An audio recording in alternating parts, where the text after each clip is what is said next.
A little bit about me. I'm from Savannah, Georgia.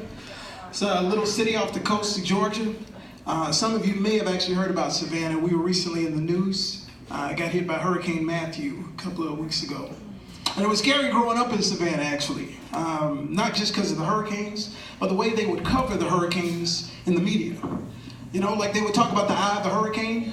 This used to scare me as a kid because I'm like, why would you give this human characteristic to something that's not human? It used to scare me. So I would be in my room, 10 years old, praying on my knees, Lord, please don't let us get the eye of the hurricane. Please don't let us get the eye of the hurricane. Let us get the elbow of the hurricane, Lord. Let us get the elbow or the pinky toe of the hurricane, Lord. Or if we do get the eye of the hurricane, Lord, let it be a lazy eye, Lord. Let it be a lazy eye. Which, by the way, I do have a lazy eye. Some of you in the front have probably noticed because you don't know who I'm looking at right now. But don't let it throw you off. There's a lot of setbacks with having a lazy eye. There is. Just to give you a little perspective, you know, sir, when you were born, you opened both your eyes, and both eyes said in unison, time to rise and shine, time to go to work. It's a beautiful thing. What happened with me was, I opened both my eyes, but one eye said time to rise and shine, time to go to work, and the other eye said, I quit. We haven't heard from him from day one. A lot of setbacks though. You know, hard to get a job with a lazy eye. It's hard, you know? Because I'm saying, what do they say on your job interview? You want to have experience and maintain eye contact. Experience and eye contact. I got one of the two. Got the experience, but that eye contact, I'm not so sure.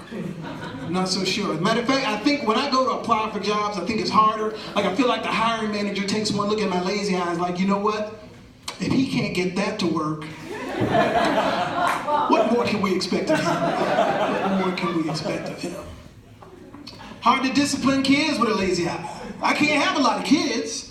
You know, I'm just saying, if I got like 5 kids running around, like one of them does something, I'm like, hey, you know what? No TV for you tonight. Right? And I go on later on to make sure that that child's not watching TV. Turns out none of them are watching TV because nobody knew who I was looking at when I said it. Like, Dad, we were just trying to play it safe. Hard. Another thing, you know, I'm kind of an introvert. You know, I like to keep to myself. Anybody knows will tell you I'm not good with small chat. You know, I think it's just a little bit of the social anxiety, like big things that are beyond my control, I have a hard time with. You know, like if you surprise me for my birthday and everybody jumps out, it's like, surprise. You know, I'm not the kind of person that's like, oh, you shouldn't have. I'm the kind of person that's like, how did you find out where I live and when are y'all leaving? Because I just recorded First Take with Stephen A. Smith and I need to watch that at 10 o'clock. If you invite me to a concert, you like telling me who all is going to come, I'm not going to get excited about who's coming or who's performing. My first question is going to be about the parking situation. Because I need to be able to get in and get out to get home to watch First Take with Stephen A. Smith at 10 o'clock. So I really need to see that. Now, don't get me wrong, the small things, you know, like if you're in a dire strait, you know, you need your car jump started, I'm your guy. Need somebody to help you change your tire, I'm your guy.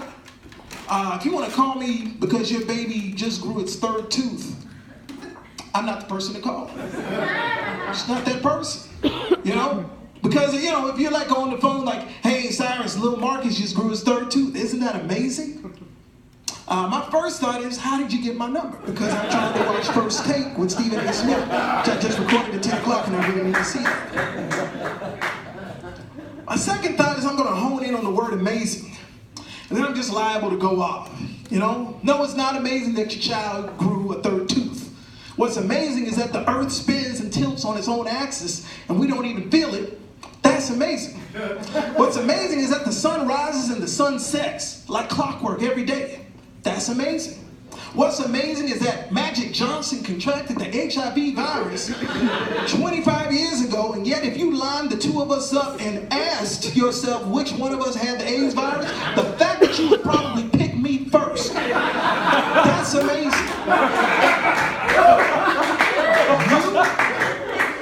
You calling me because your child just grew its 5th tooth is annoying. Then I'm liable to follow that up with a question like, are you going to call me for every tooth? Because if you do, I feel like I should send you my phone bill. I'm just not really good with the small talk. That's all I'm saying. People, I'm working on it. You know, I'm at hello and goodbye. That's as far as I've got. I also like to travel. I do a lot of road trips. Like they have this new GPS app, Waze. I don't know if some of you've heard of it. I've actually done some research. Did you know one of the top downloaded voices on Waze is Arnold Schwarzenegger? This disturbs me. I love Arnold Schwarzenegger, but who would choose this for directions? This voice. Like there has to be a lot of language buried there. And number two, that has to be the most violent road trip ever. I'm saying if you're trying to get from here to Florida, that's just Arnold yelling at you for the next 4 to 6 hours. Get out of the lane, get out of the lane, get into the other lane. Come on, listen to me, listen to me. The cops are coming, the cops are coming. Black Lives Matter, Black Lives Matter, come on. I don't need that in my life, people. I need something calm and soothing. This day and age, I need something calm and soothing, like Barack Obama. That would be a good GPS voice. I feel like it would be very calm, very soothing, calm, collected. But then the more I thought about it, that's probably not the voice you want for a GPS. Think about it. You got 5 minutes to get to work. You got a fork in the road. You're in a hurry. The last thing you want to hear is,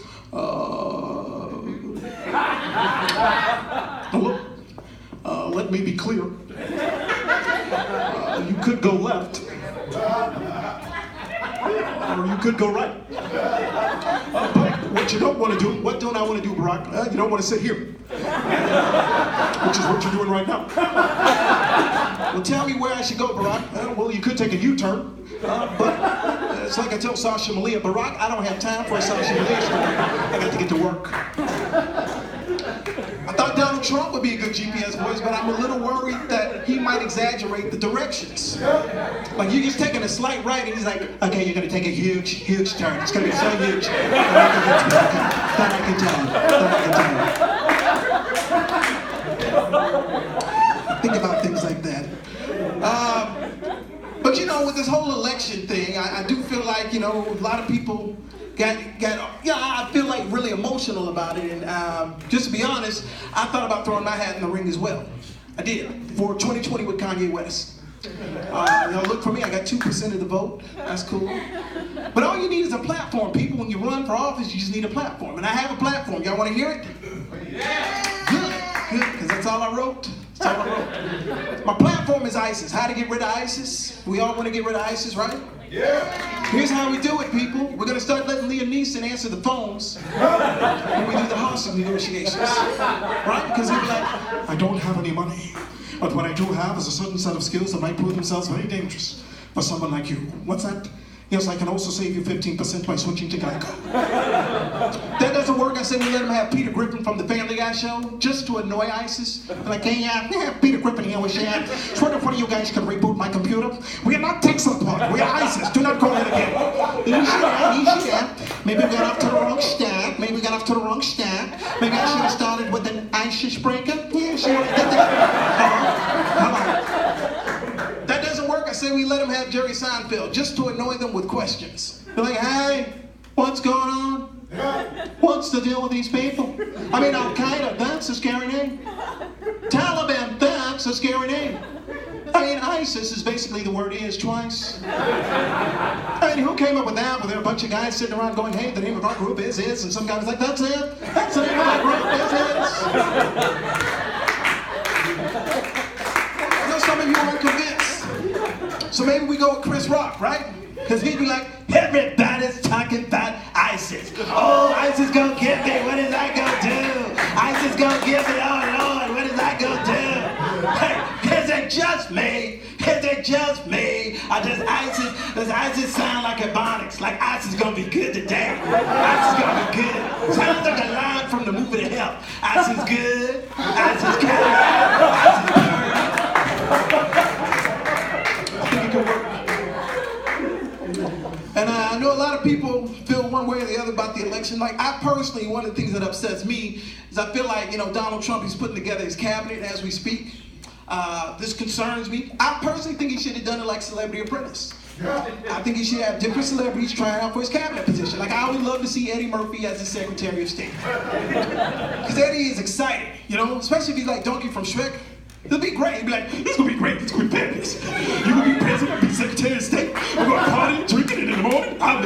I think it can work. Also, you know, I know a lot of people get upset about it, but I feel like I said we have more in common than not. You know, like if I said, raise your hand if you went to the 6th grade, hands would go up everywhere. Maybe not you, sir, because not everybody makes it. Just being real. He needs to know that. If I said, how many of you went to the bathroom in the 6th grade, hands would go up everywhere. Of course you went to the bathroom. Right? Right, sir? I got you a little drinking, I'm sorry. But if I said, how many of you use the bathroom on yourself in the 6th grade, not as many hands would go up. Okay. Not as many hands would go up. But if that was you, if your hand were to go up, maybe you're hiding it right now, you and I would now have something in common. And I know you're sitting there wondering, Cyrus, was it number 1 or number 2? I don't want to get graphic, but if you must know, since you asked, I will give you a subtle hint. Let's just say my nickname in middle school was forever known as Doodle Boy. So you figure out for yourself which one you think it was. But we have more in common than not. And so one of my heroes, one of my favorite heroes is Dr. King. And especially in times like this, I think about Dr. King and everything he stood for, what he would say in moments like this. I recently saw the movie Selma. I don't know how many of you had a chance to see that. That's a great movie. And I think about that in moments like this. But people say Dr. King had a lot of pressure. I feel like his kids had a lot of pressure. Like, can you imagine being the son or daughter of Dr. Martin Luther King and you hadn't cleaned your room all week? And this man is one of the greatest speechwriters of all time. We still study the I Have a Dream speech to this day. And Mr. I Have a Dream walks in your room. Now I came in here on Monday and told you to clean your room. Came in here on Tuesday, Wednesday, and Thursday, and still your room was a mess. Friday and Saturday rolled by, but today is Sunday, the Lord's Day, and I brought my belt to help clean up that day with all of your toys, the black toys and the white toys, the blue toys and the yellow toys, can join hands and sing the words of this soul toy spiritual. Clean at last, thank God Almighty, we'll clean at last. Meanwhile, you're like, Dad, what happened to nonviolence? What happened to nonviolence? Just saying. And you know, I also think maybe sometimes he might have taken it too far, Dr. King. Like he had to drive through, you know, going to KFC, like, may I take your order? I'd like to have a 8-piece bucket of chicken. Will that be white meat or dark meat? Come again, or will that be white meat or dark meat? Now, look here, I have a dream. I have a dream that one day chicken will no longer be judged by the darkness of its meat, but by the crispness of its flavor. I have a dream. That's my time, thank you.